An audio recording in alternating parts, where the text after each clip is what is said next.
magam hallod? Én azért nem fogadom el, mert tudom, hogy mi az a tűz, hallod, és tanul.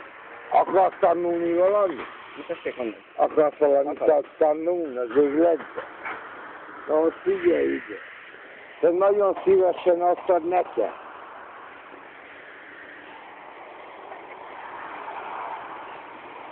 De én magamnak akartam rágyújtani. Érted, öcsém? Érted, nem akartam ebben. Saját magamnak én akartam rágyújtani, hallod?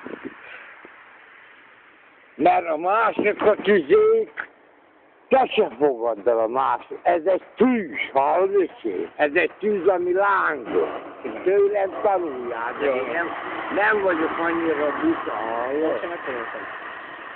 Neked nem szabad, hogy elfogadjál tüzet, én már megtanultam valahogy 16 éves koromban, hallod? Ne fogadjál, mert téged is ugyanúgy fellentenek benzinnel, és fel leszed gyújtva, ne haragudjál, hallod?